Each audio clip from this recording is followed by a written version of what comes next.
Why emotionally intelligent people feel alone. The loneliness. No one names. You understand people in ways they will never understand themselves. And somehow, that is exactly why you are alone. Not the kind of alone that comes from having no one around. The kind that comes from being surrounded by people, fully present in the room and still feeling like you are the only one who is actually there. Like everyone else is speaking a language that sounds familiar but means something entirely different from what you need it to mean. You feel what others cannot name. You see what others refuse to look at. You sense the shift in someone's energy before they open their mouth. You notice the grief hiding behind someone's laughter, the longing dressed as indifference, the quiet desperation beneath the surface of people who seem completely fine. You absorb all of it, and yet, no one seems to absorb you. That asymmetry is not small. It is not something you fix with more socializing, more vulnerability, more effort to connect. It is something deeper, a fracture that runs quietly through every relationship, every conversation, every room you have ever walked into feeling like you were the only one truly awake inside it. Most people think loneliness belongs to those who struggle to connect. The withdrawn ones, the awkward ones, the difficult ones. But you are none of those things. You connect beautifully. You are warm. You are perceptive. You are the person people call when everything falls apart, because somehow you always know what to say, what to feel, what the moment needs. You give that so freely, and you cannot remember the last time someone gave it back. Here is what no one tells you about emotional intelligence. It is not just a skill. It is not simply the ability to manage your feelings or read a room or communicate with empathy. At its core, emotional intelligence is a form of perception, a way of experiencing reality that is fundamentally different from how most people move through their lives. And like every form of heightened perception, it comes with a cost no one prepared you for. When you feel more, you need more. Not more attention, not more praise, more depth, more honesty, more real contact. The kind of contact where someone looks at you, not at the version of you that is easy to handle, and stays anyway. And the world, for the most part, is not offering that. The world is offering noise, distraction, surface-level exchange, the quiet, unspoken agreement to never go too far beneath things. So you learn to survive on less than you need. You learn to find connection in fragments, in a look that lasts a second too long, in a conversation that almost reaches something real before it pulls back to safer ground, in a song that says what no person in your life has ever been able to say to you directly. And you tell yourself that is enough, but it is not enough. And some part of you has always known that. Some part of you has always sensed that this loneliness is not random, that it is not a personality flaw, not a social failure, not proof that you are too much or too strange or somehow fundamentally unlovable. Some part of you has always felt that there is a reason behind all of this, a reason that, if you could finally see it clearly, would not just explain the pain, it would transform the way you carry it entirely. You have spent years wondering if something is wrong with you, if you are too sensitive for the world you were placed in, too intense, too deep, too aware of things that other people seem to move past without a second thought. What if none of that is true? What if the loneliness you feel is not a wound, but a signal? What if everything you have interpreted as evidence of your own brokenness has actually been pointing all along towards something you were never taught to see? That is what this is about. Not how to be less alone by changing who you are, but how to finally understand why someone like you, someone who feels this deeply, sees this clearly, and cares this completely, ends up carrying this particular kind of silence. The answer exists, and it begins with something most people never stop to examine, not what loneliness takes from you, but what it has been trying to show you all along. You don't just feel, you absorb. There is a difference between feeling an emotion and absorbing one. Most people feel. They experience something, process it, and move on. The emotion enters, does what it does, and eventually leaves. Life continues. The next moment arrives and replaces the one before it. That is not how it works for you. For you, emotions do not simply pass through. They settle. They layer. They accumulate in a way that is almost physical. like sediment building at the bottom of something that was never designed to hold this much. Someone tells you about their pain, and you do not just hear it. You carry it home. You feel it in the middle of the night when the room is quiet and there is no logical reason for the weight you are still holding. You replay conversations not because you are obsessive, but because something in you is still trying to complete a process that began hours ago and has not finished yet. This is not sensitivity in the way people use that word as a polite insult. This is not being dramatic or fragile or unable to cope. This is a nervous system that is operating at a different level of resolution than most. Where others see a sketch, you see every individual line. Where others hear a melody, you hear every instrument, every silence between the notes, every slight variation in tone that changes the meaning of the whole. And the world was not built for that level of resolution. The world was built for efficiency, for quick reads, fast reactions, surface-level exchanges that allow people to move through their days without getting too tangled in one another.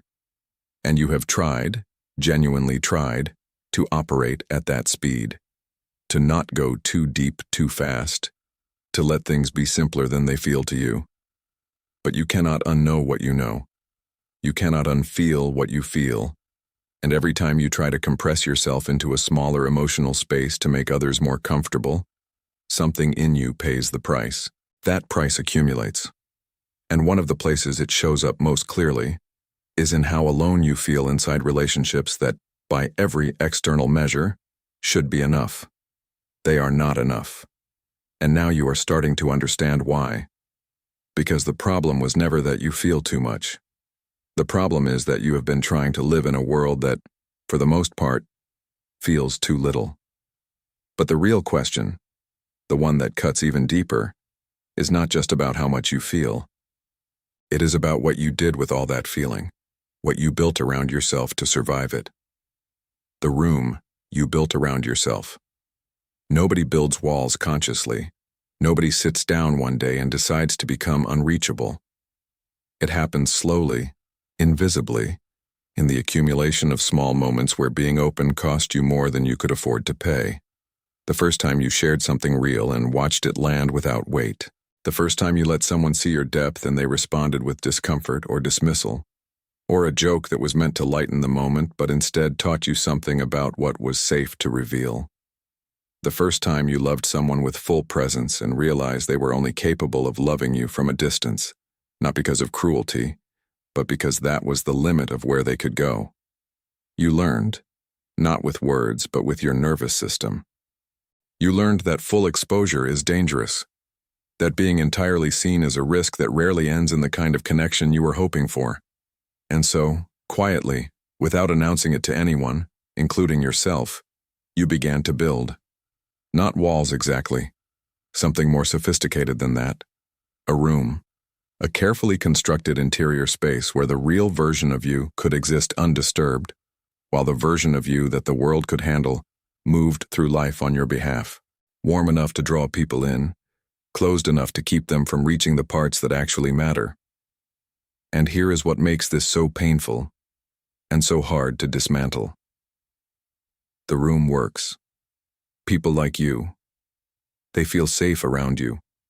They open up to you in ways they rarely open up to others, precisely because you are so skilled at receiving them without judgment, without deflection, without the awkwardness that most people bring to emotional intimacy.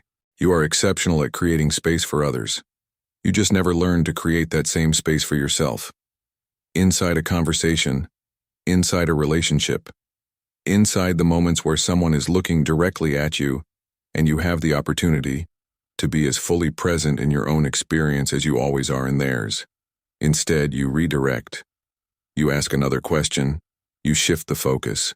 You turn the conversation back toward them because that is safer, because giving is something you understand, and receiving is something that still feels, somewhere beneath the surface, like an invitation to be disappointed. And so the room stays, and you stay inside it, fully functional, often brilliant, genuinely caring, and profoundly unreachable. The tragedy is not that you built the room. The tragedy is that you built it so well that you sometimes forget there was ever a version of you that existed before the architecture. a version that had not yet learned that being fully known was something to be afraid of. That version is still there, quieter now, but still there. And the grief of losing contact with it, of outgrowing not just other people, but sometimes yourself, is something that almost no one in your life has ever been equipped to witness. The grief of growing alone. There is a specific kind of grief that has no funeral, no ceremony, no moment where the people around you pause and acknowledge that something real has ended. It is the grief of outgrowing, of becoming someone new in the silence of your own interior life, while the world around you stays largely the same and expects you to stay the same with it. Emotionally intelligent people grow fast, not in ways that are always visible from the outside, not in titles or achievements or the markers that society uses to measure progress. They grow inward. They shed versions of themselves with a regularity that is quietly exhausting. Old beliefs, old fears, old identities that no longer fit the person they are becoming. And they do this largely alone, because the inner work that drives this kind of growth is not the kind you can share easily over dinner, or explain to someone who has not yet felt the particular pull of their own becoming. And then one day you look up and realize the distance between you and certain people in your life is no longer something you can close by trying harder. It is not a problem of communication or effort, or compatibility in the ordinary sense. It is a gap created by growth, by the fact that you have moved and they have not, and neither of you is wrong. But the space between you is now real and permanent, and filled with a silence that neither of you knows how to name. You mourn this alone. Because who do you tell? How do you explain to someone that you love them and have outgrown them simultaneously? How do you honor what a relationship once was while also acknowledging, honestly, that it can no longer hold who you are now? There is no graceful language for this. There is only the private grief of carrying both the love and the loss at the same time, with no witness and no ceremony. And sometimes the person you outgrow is not someone else. Sometimes it is a version of yourself that you built in order to survive a chapter of your life that has now ended. A persona, a coping style, a way of being that once protected you and now only constrains you. And letting that go is its own kind of death, one that no one around you can see or celebrate or mourn with you. This is the grief that accumulates beneath the surface of emotionally intelligent people. Not dramatic, not acute. Just a steady, quiet weight that grows heavier the faster you grow, and the fewer people there are around you who can even begin to understand what you are moving through. But beneath that grief, there is something else, something even more disorienting than the silence of growing alone. The realization that even when you try to speak, even when you reach out, reach in, reach toward, the words themselves seem to fail you. Not because you lack the language, but because the people around you were never taught to receive it. The cost of speaking a language nobody learned. Every person has a native emotional language, a depth at which they naturally communicate, a frequency at which they send and receive meaning. For most people, that frequency is calibrated to the surface, to what is practical, immediate, socially safe. And there is nothing wrong with that. It is simply where the majority of human communication lives. Your frequency is different. You speak in subtext, in implication, in the meaning beneath the meaning. When you ask how someone is doing, you actually want to know, not the rehearsed answer, not the socially acceptable summary, but the real thing underneath. When you say something is fine, you mean approximately 17 other things simultaneously, and some part of you always hopes that someone will hear all of them. They rarely do. And the loneliness this creates is unlike any other kind. Because it is not the loneliness of rejection.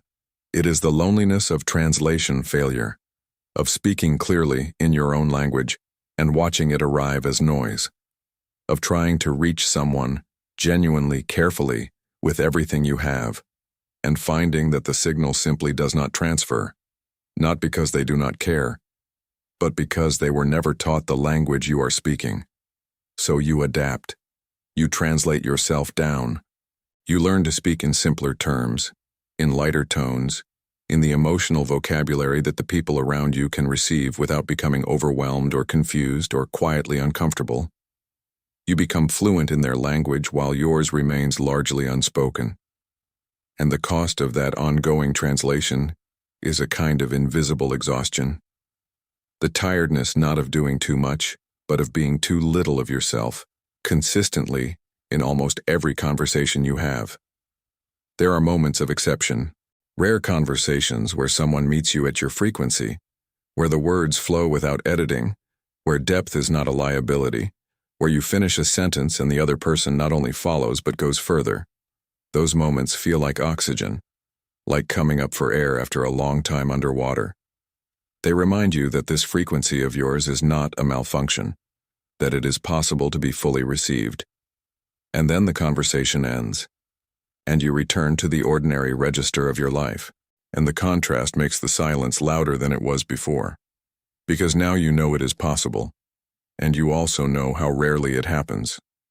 And that knowledge of what connection could be, measured against what it usually is, may be the most quietly devastating thing about being emotionally intelligent in a world that communicates in shorthand. But here is something that conversation never shows you: what happens after, what you go home to. What waits for you when you have spent all day translating yourself, managing the emotional landscape of every interaction, holding space for everyone around you. And there is no one left to hold space for you. When you become everyone's anchor. At some point, and you may not remember exactly when, you became the person people lean on. Not because you asked for the role. Not because you campaigned for it or announced your availability.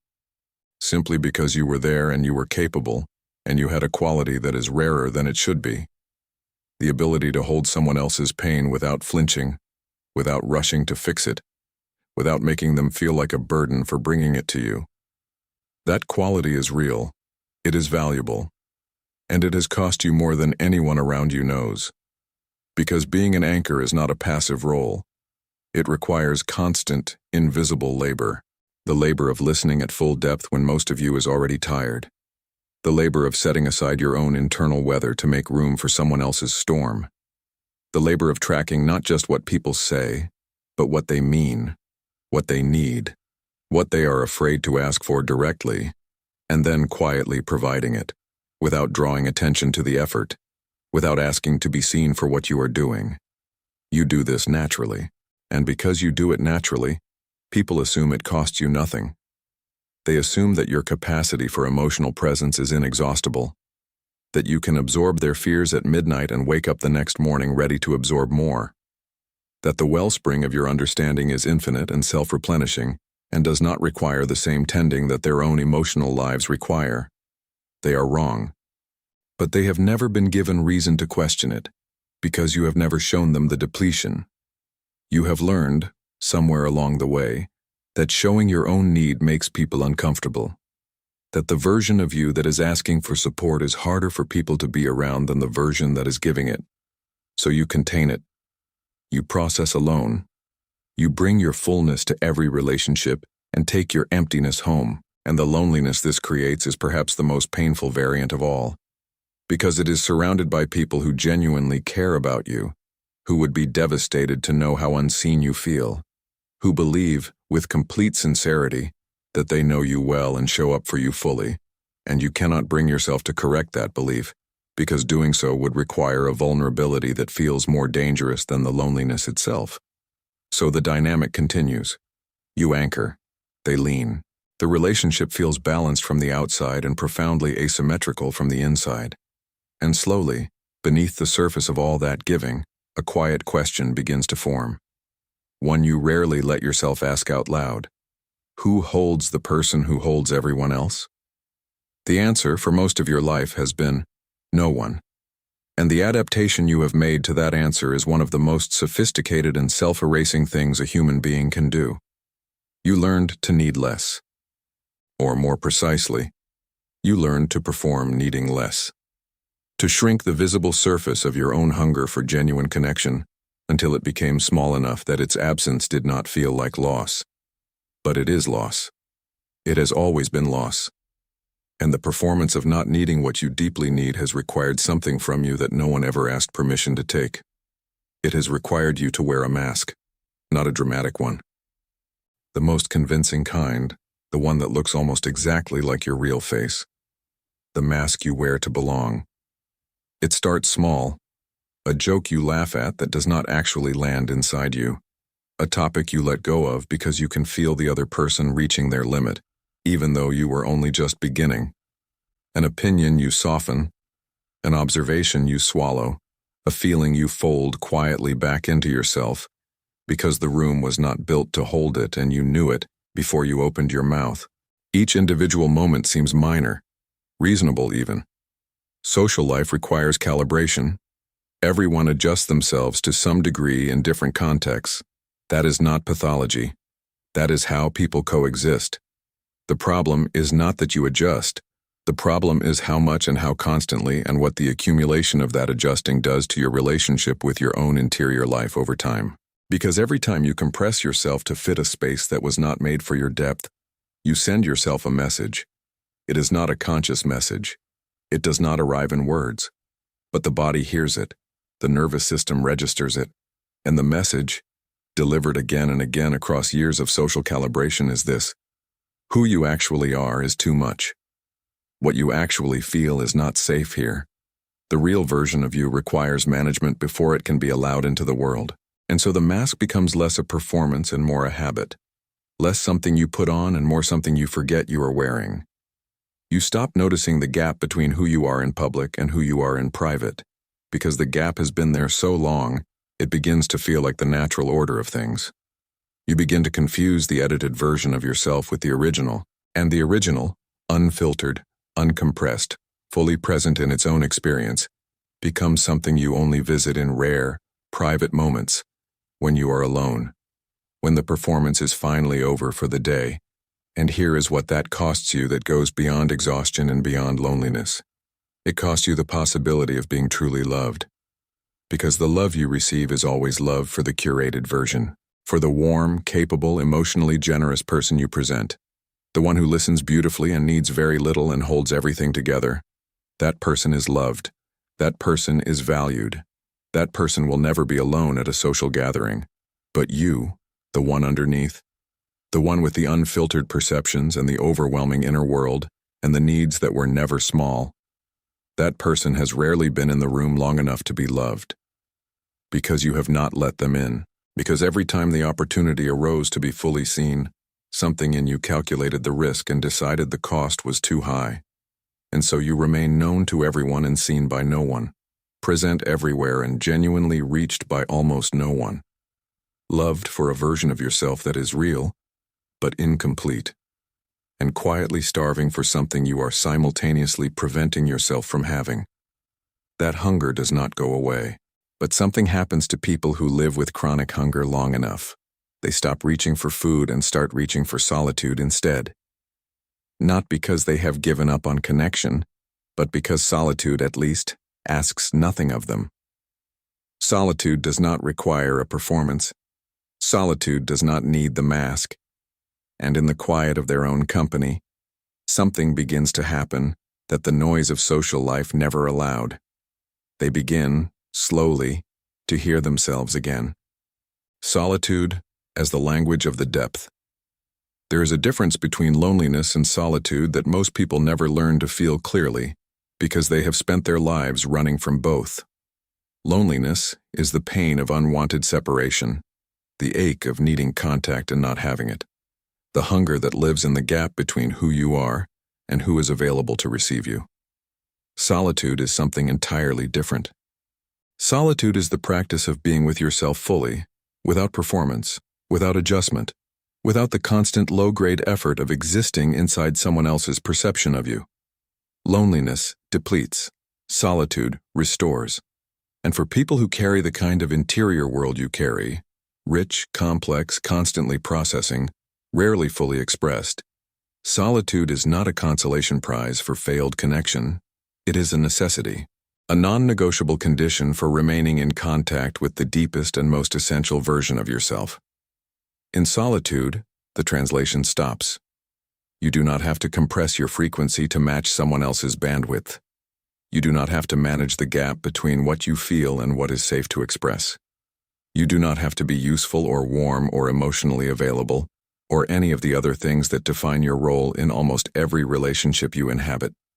You simply exist, at full resolution, without apology and without audience. And in that space, something remarkable becomes possible. You begin to hear the signal that the noise of social life has been drowning out. The quiet, consistent voice of your own knowing, the one that has always been there. Beneath the performance, beneath the adaptation, beneath the years of learning to be a version of yourself that the world could receive without difficulty. That voice has been speaking all along. You have simply not been in a quiet enough place to hear it. History is full of people who changed the world from exactly this place. The ones who felt too much, understood too deeply, and could not find belonging in the ordinary structures of their time. The ones who were called strange and intense and too serious and too sensitive, and who withdrew, not in defeat, but in necessity, into the silence where their real work could begin. Artists, philosophers, healers, writers, thinkers who shaped the direction of human understanding not despite their solitude, but through it. Because solitude was the only environment in which the full power of their perception could finally be directed inward, toward the questions that actually mattered, toward the understanding that no crowd had the stillness to offer. You are not broken for needing this. You are not antisocial. You are not failing at life because a quiet evening alone feels more nourishing than a room full of people who do not fully know you. You are simply someone who requires depth to function, and solitude is one of the few places where depth is always available. But here is the distinction that changes everything. Solitude chosen is power. Solitude imposed, loneliness, is suffering. And the difference between them is not the external circumstance. It is the internal relationship you have with your own aloneness. Whether you experience it as exile or as sanctuary, whether you are running from connection or moving toward yourself, and moving toward yourself, fully, without flinching, with the same quality of attention you have given to everyone else your entire life, is where everything begins to shift. Because when you finally turn the full force of your perception inward, what you find there is not the emptiness you feared. What you find is everything you were looking for in every person who was never quite able to give it to you. What you find is that the connection you have been searching for, the real kind, the kind that does not require translation or compression or performance, was never meant to begin with someone else. It was always meant to begin here. You were never meant to fit. You were meant to find. You spent years trying to fit, trying to calibrate your depth to a world that operates closer to the surface, trying to be legible to people who had not yet learned your language, trying to belong to spaces that were never built to hold the full weight of what you carry. And somewhere in all of that trying, in all of that adjusting and compressing and translating and performing, you arrived at a question that you may have never said out loud, but that has lived inside you for a very long time. What is wrong with me? Nothing. Absolutely nothing. But that answer by itself is not enough. Because you have heard it before, from well-meaning people who said it without really understanding what they were dismissing. You do not need to be told that you are fine.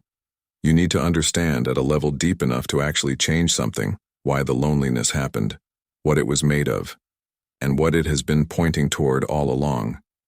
Here is what it was made of. It was made of perception without community, of depth without a container, of sensitivity that arrived before you had any framework for understanding it, before anyone around you had the language to tell you that what you were experiencing was not a deficiency but a different and rarer form of being alive in the world. You felt too much, and there was no one to tell you that feeling too much was not the problem. That the problem was the absence of environments and relationships and spaces that were built for people who feel the way you feel. You were never too much. You were in the wrong rooms. And the loneliness, the particular specific ache that has accompanied you through so much of your life, was not evidence of your brokenness. It was your internal navigation system. It was the signal that told you, again and again, that where you were was not where you were meant to stay. That the connection you were seeking existed but not here, not in this version of your life, not at this level of self-concealment. That to find it, you would have to do the one thing that felt most dangerous of all. You would have to stop fitting and start finding. finding the spaces that can hold your depth without flinching, finding the people who speak your frequency. Not perfectly, not always, but enough. Finding the relationship with your own interior life that does not depend on being witnessed by someone else in order to feel real and valid and worth having. Finding, at the center of your own solitude, not emptiness, but a fullness that was there all along, waiting for you to stop looking for it in places that were never going to have it. This is the transformation that loneliness, properly understood, makes possible. Not the elimination of the ache, but the recognition of what the ache is for. It is not punishment. It is not evidence of unworthiness. It is the particular pressure that depth creates when it has not yet found its right expression. When a life that was built for surface living is being inhabited by a person who was made for something far more interior. You were never meant to fit into the ordinary register of things. You were meant to find, to search, to deepen, to grow inward with a consistency and a courage that most people never develop because they never felt the particular pressure that drives it.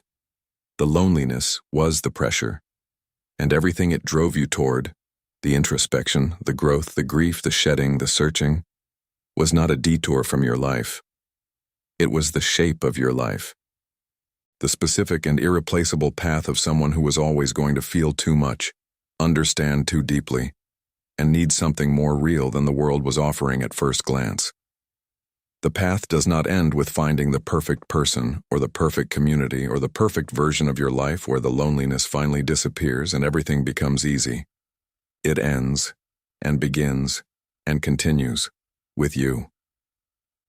With the choice to stop apologizing for the depth of your own interior world, to stop compressing yourself for the comfort of spaces that were never going to be able to hold you, to stop waiting for someone else to finally see you clearly before you allow yourself to be fully, unapologetically present in your own experience. You have spent a lifetime seeing others, feeling others, carrying others, understanding others with a clarity and a generosity that most people will never receive from anyone else in their lives. It is time to offer that same quality of presence to the one person who has needed it the longest, yourself.